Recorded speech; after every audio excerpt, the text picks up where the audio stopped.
سلامونه ستړي مشه وخت مو په خیر پام وکړئ د پښتو نیوز یوټیوب چینل څخه د نن ورځې تازه او مهمو خبرونو ته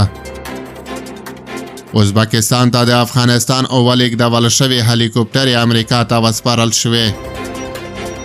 د ازبکستاني رسنیو د راپور له مخې دغه هیواد هغه چورلکې چې د تیر نظام د نسکورېدو پر مهال تاشکند ته لیږدول شوي وې امریکا ته سپارلي دي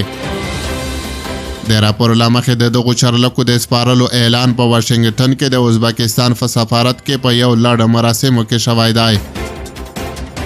د نظامی چارو شنونکی کامران امان په دې اړه وایي د الوتکې یرغلګرې نه وې او د افغانانو له لورې لیږدول شوې دي له افغانستان نه تښتېدلې او ازبکستان کې کېناستلې دي ازبکستان زموږ ګاونډي هیواد دی باید د اسلامي اخوت له مخې یې دغه چورلکې بیرته موږ ته راکړې وای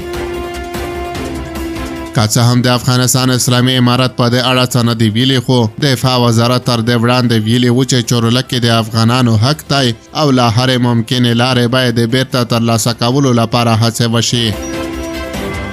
د افغانستان ملي دفاع وزارت لوی درستیز فصیح الدین فطرت په دې اړه ویلي و دا ډول کار باید هغوی ونه کړي چې د بل چا حق یو زورور ته وبخي دغه الوتکې د افغانستان دی او زموږ حق دی او دا موږ ته د منلو وړ نه ده